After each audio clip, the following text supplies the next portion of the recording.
2026년 1월 말이었죠. 글로벌 금융시장에 갑자기 찬물이 확 끼얹어졌습니다. 일본 엔화가 하루 만에 달러당 160엔에서 155엔으로 급증했는데 이게 무려 6개월 만에 가장 큰 변동폭이었어요.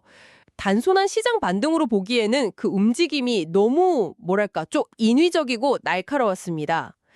오늘 저희는 이 갑작스러운 엔화의 반란, 이 뒤에 숨겨진 거대한 정책의 그림자를 한번 따라가 보고요. 이 나비 효과가 결국 여러분이 주목하는 비트코인 시장에 어떤 태풍을 몰고 올지 깊이 파고들어 보겠습니다. 네, 시작부터 아주 중요한 포인트를 짚어주셨습니다. 이번 움직임의 핵심은 시장 참여자들이 이건 자연스러운 흐름이 아니다 라고 직감했다는 점이에요. 그리고 그 직감의 근거로 뉴욕 연방준비은행이라는 사실 전혀 예상치 못한 플레이어의 등장이 포착됐죠. 오늘 대화는 단순 환율 분석을 넘어서요. 어쩌면 2026년 글로벌 자금 흐름의 방향을 결정할지도 모르는 거대한 전환점에 대한 이야기가 될 겁니다. 엔화라는 렌즈를 통해서 세계 경제의 다음 시나리오를 미리 읽어보는 그런 시간이 될 수 있겠네요. 예상치 못한 플레이어의 등장이라는 표현이 아주 흥미롭네요. 그럼 그 단서부터 한번 따라가 보죠. 엔화가 막 급등하던 그 시점에 일본 총리가 이런 말을 했어요. 비정상적인 환율 움직임에 대해 모든 옵션을 배제하지 않겠다. 굉장히 강한 톤의 발언이었죠. 이게 그냥 말로만 으름장 놓는 거랑은 좀 다른 건가요? 다릅니다. 다르고 말고요. 외교나 금융시장에서 고위급 인사의 발언은 단어 하나하나가 다 계산된 메시지거든요. 여기서 핵심 단어는 비정상적, abnormal이라는 표현이에요. 과거에 일본 정부가 외환 시장에 개입하기 직전에 거의 공식처럼 사용했던 단어입니다.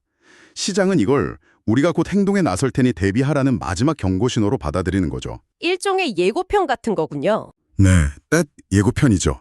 그런데 주연 배우가 누구인지는 쏙 빼놓은 그런 상황이었습니다. 예고편은 나왔는데 주연 배우가 누군지 모르는 상황? 그런데 바로 그때 결정적인 제보가 들어온 거네요. 뉴욕 연준이 월가의 주요 은행들한테 전화를 걸어서 외환 시세를 물어봤다는 소위 레이트 체크가 있었다는 사실 말이죠. 아니 이게 그렇게 주요한 사건인가요? 그냥 시세 한번 확인한 전화 아닌가요? 바로 그 지점이 이번 사태의 하이라이트입니다. 레이트 체크는요, 절대 단순한 시세 문의가 아니에요. 중앙은행, 특히 세계 금융의 심장인 뉴욕 연준이 이런 전화를 돌릴 때는 딱 두 가지 경우를 의심해 봐야 합니다. 하나는 자체적으로 시장 개입을 준비할 때, 그리고 다른 하나는 이게 더 중요한 경우인데 바로 여러 국가가 함께 움직이는 공동 개입을 조율하고 있을 때입니다. 공동 개입이요? 네, 즉 시장은 이 전화 한 통을 일본 혼자 뛰는 게 아니구나. 미국이 백업을 어쩌면 공동 주연을 맡을 수도 있겠다는 아주 강력한 신호로 해석한 겁니다. 그렇군요. 일본의 문제를 해결하는데 미국이 직접 나선다는 거라니 여기서 좀 근본적인 질문이 생기는데요. 사실 미국 입장에서는 엔화가 약세인 게 그렇게 나쁠 건 없지 않나요? 일본 제품 가격 경쟁력이 생겨서 미국 수출 기업은 좀 힘들 수 있어도 미국 소비자들은 일본 물건 싸게 살 수 있으니까요. 굳이 미국이 왜 일본을 도와주려는 걸까요? 네, 정확한 지적이세요. 단기적으로만 보면 그렇죠. 하지만 연준은 더 큰 그림, 그러니까 시스템 전체의 안정성을 보고 있는 겁니다. 미국이 나서는 데에는 크게 한 3가지 정도의 전략적 이유가 있습니다. 첫째는 금융 리스크의 전염을 막기 위해서예요. 지난 몇 년간 엔화 약세가 계속되면서 전 세계 투자자들이 이자율이 거의 0에 가까운 엔화를 빌려서요. 미국 주식이나 신흥국 채권 같은 고수익 자산에 투자하는 엔캐리 트레이드가 정말 천문학적인 규모로 쌓였습니다. 잠깐만요. 그럼 그 엔캐리 트레이드라는 건 쉽게 말해서 초저금리 일본 돈으로 빚내서 레버리지 투자한다 이런 개념으로 이해하면 될까요? 완벽한 비유입니다. 딱 그거예요.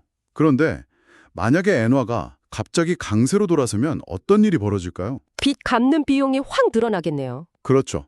갚아야 할 빚이 갑자기 늘어나는 거죠. 그럼 투자자들은 빚을 갚기 위해서 부랴부랴 투자했던 미국 주식이나 다른 자산들을 닥치는 대로 팔기 시작할 겁니다. 이게 연쇄적으로 뻥뻥 터지면 2008년 리먼 브라더스 사태처럼 하나의 작은 균열이 땐 전체를 무너뜨리는 시스템 위기로 번질 수가 있는 거죠. 미국은 바로 이 도미노 현상을 가장 두려워하는 겁니다. 엔화 자체의 문제가 아니라 엔화를 기반으로 쌓아 올린 그 빚의 산이 무너지는 걸 막으려는 거군요. 이제 이해가 되네요. 그럼 두 번째 이유는 뭔가요? 두 번째 이유는 훨씬 더 직접적입니다. 바로 미국 국채 시장 보호예요. 만약에 미국이 안 도와주고 일본이 단독으로 시장에 개입한다고 한번 가정해보죠. 엔화 가치를 올리려면 시장에서 달러를 팔고 엔화를 사야 하잖아요. 그럼 그 막대한 달러는 어디서 나올까요? 결국 일본 정부가 가진 자산을 팔아야겠죠. 네, 바로 일본 정부가 보유한 미국 국채를 팔아서 마련해야 합니다. 아, 일본이 미국 국채 최대 보유국 중 하나라는 사실은 잘 알려져 있죠. 그 규모가 1조 달러가 훌쩍 넘는 걸로 아는데 만약 일본이 이걸 시장에 내다 팔기 시작하면 상상만 해도 끔찍한데요. 미국 국채 가격은 폭락하고 반대로 금리는 하늘로 치솟겠네요. 바로 그겁니다. 미국 국채 금리는 미국의 모든 대출의 기준점이잖아요. 주택담보대출, 기업대출, 자동차 할부 금리까지 전부 다 급등하게 되는 거죠. 즉, 일본을 그냥 방치했다가 미국 경제가 내부에서부터 타격을 입는 그런 부메랑을 맞게 되는 겁니다. 이런 이유들 때문에 세 번째 결론, 즉 미일 공동 개입이 훨씬 안전하고 효율적인 선택지가 되는 거죠. 그렇군요. 미국이 국채 시장을 흔들지 않고 달러를 공급해주고 일본은 그 돈으로 엔화를 방어하고요. 시장 충격을 최소화하면서 질서 있는 달러 약세를 유도할 수 있는 최상의 카드인 셈입니다. 듣고 보니 미국 입장에서는 남을 돕는 게 아니라 결국 자기 자신을 지키는 일이군요. 이런 공동 개입이 과거에도 성공한 사례가 있었나요? 아, 그럼요. 이건 이미 여러 차례 검증된 플레이북입니다. 가장 유명한 사례가 1985년 플라자 합의죠. 그때도 너무 강한 달러 때문에 미국 무역 적자가 심각해지니까 미국, 일본, 독일 같은 G5 국가들이 모여서 인위적으로 달러 가치를 떨어뜨리기로 합의했거든요. 그 결과 달러는 이후 몇 년간 정말 극적인 약세를 보였죠. 또 1998년 아시아 외환 위기 때나 2008년 글로벌 금융 위기 때도 각국 중앙은행들이 통화 수합 같은 걸로 유동성을 공급하면서 시장 붕괴를 막았고요. 역사는 이런 위기 상황에서 협력이 각자 도생보다 훨씬 나은 결과를 낳는다는 걸 보여줍니다. 가장 중요한 질문으로 넘어가 보겠습니다. 이 거대한 자금 흐름의 변화, 특히 달러 약세와 유동성 공급이라는 그림이 비트코인 시장에는 정확히 어떤 의미를 가질까요? 단기적인 충격이랑 중장기적인 기회가 완전히 다른 모습일 것 같은데요. 네, 여기서부터가 아마 가장 궁금해하실 부분일 겁니다. 그리고 말씀하신 대로 단기와 중장기의 그림은 180도 다를 수 있어요. 먼저 단기적으로는요, 엄청난 변동성과 하방 압력을 각오해야 합니다. 왜냐하면 엔화의 급격한 강세는 곧바로 엔캐리 트레이드 청산의 방아쇠를 당기기 때문입니다. 아까 설명해 주신 그 값싼 엔화 비즈로 위험 자산에 투자했던 포지션들이 정리된다는 말씀이시죠? 그 자금들이 비트코인 시장에도 많이 들어와 있었나요? 상당한 규모로 추정됩니다. 그리고 우리는 이미 그 위력을 한번 경험한 적이 있어요. 바로 2024년 8월의 사례입니다. 당시 일본은행 BOJ가 금리를 아주 미미하게 거의 상징적인 수준으로 인상했을 뿐인데도 시장은 공포에 휩싸였어요. 그 결과 단 6일 만에 약 150억 달러, 우리 돈으로 20조 원에 가까운 암호화폐 관련 레버리지 포지션이 강제 청산당했습니다. 150억 달러요. 잠깐만요. 저도 그때 비트코인 가격이 엄청나게 떨어졌던 기억이 나요. 6만 4천 달러 선에서 순식간에 4만 9천 달러까지 떨어졌었죠. 당시에는 다들 다른 이유를 찾았는데 와, 그게 엔화의 작은 움직임 때문이었을 수도 있다는 건가요? 이건 정말 다시 생각해볼 문제네요. 맞습니다. 많은 사람들이 간과했던 부분이지만 거시경제 분석가들은 엔캐리 트레이드 청산을 주요 원인 중 하나로 꼽습니다. 작은 금리 인상에도 이 정도 충격이었는데 만약 미일 공동 개입으로 엔화가 하루에 막 3, 4%씩 움직인다면 그 파괴력은 훨씬 클 수 있다는 거죠. 따라서 단기적으로 특히 레버리지를 많이 사용하는 투자자분들에게는 지금이 정말 살얼음판을 걷는 것과 같은 매우 위험한 구간일 수 있습니다. 단기적인 그림은 확실히 공포스럽네요. 하지만 위기 뒤에 기회가 온다는 말도 있지 않습니까?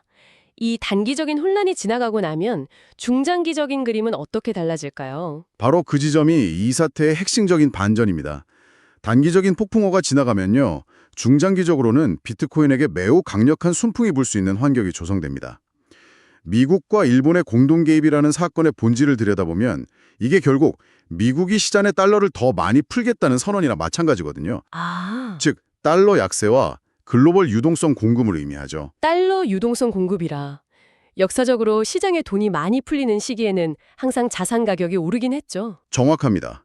특히 비트코인이나 금처럼 공급량이 딱 제한된 가치 저장 자산에게는 더할 나위 없이 좋은 환경인 거죠. 실제 과거 데이터를 봐도 비트코인은 달러 가치와는 뚜렷한 음의 상관관계, 그러니까 반대로 움직이는 경향을 보여왔습니다. 반면에 엔화 가치와는 양의 상관관계를 보일 때가 많았고요. 연준이 엔화를 구하기 위해 달러를 푼다는 시나리오는 비트코인의 펀더멘털의 가장 중요한 연료인 유동성이 공급된다는 의미입니다. 단기적인 청산 파도를 잘 견뎌낸다면 그 이후에는 더 큰 파도를 타고 올라갈 수 있는 기회가 생기는 셈이죠. 논리는 굉장히 설득력이 있네요. 하지만 그건 달러 유동성이라는 변수가 다른 모든 악재를 압도한다는 가정 아닌가요? 예를 들어서 개입 규모가 시장 기대에 못 미친다거나 혹은 예상치 못하게 인플레이션이 다시 심해져서 연준이 갑자기 매파적으로 돌변하면 어떻게 될까요? 유동성 공급이라는 기대감 하나만으로 계속 상승을 담보할 수 있을까요? 굉장히 중요한 질문이시고 바로 그게 이 시나리오의 가장 큰 리스크입니다. 물론 이게 유일한 길은 아니에요. 말씀하신 대로 만약 개입 효과가 미미하거나 미국의 인플레이션 데이터가 다시 나빠져서 연준이 엔화 돕는 것보다 우리 집 불 끄는 게 먼저다라면서 긴축으로 돌아선다면 지금의 유동성 공급 기대는 그냥 신기로처럼 사라질 수 있습니다. 그럴 경우 비트코인은 다시 고위험 기술주처럼 위험 자산으로 분류돼서 더 큰 타격을 입을 수도 있죠. 그래서 이건 확정된 미래가 아니라 우리가 주의 깊게 관찰해야 할 가능성이 높은 시나리오로 이해해야 합니다. 알겠습니다. 단기적인 레버리지 청산 리스크와 중장기적인 유동성 공급이라는 기회, 그리고 그 기회마저도 뒤집힐 수 있는 잠재적 리스크까지. 정말 복잡한 상황이네요. 그렇다면 지금 이 상황을 투자자들은 어떤 관점으로 정리하고 무엇에 집중해야 할까요? 가장 중요한 것은요. 지금 이 현상을 단순한 N달러 환율 뉴스로 치부해서는 안 된다는 겁니다. 이것은 글로벌 유동성의 방향키가 어디로 돌아갈지를 알려주는 신호탄이에요.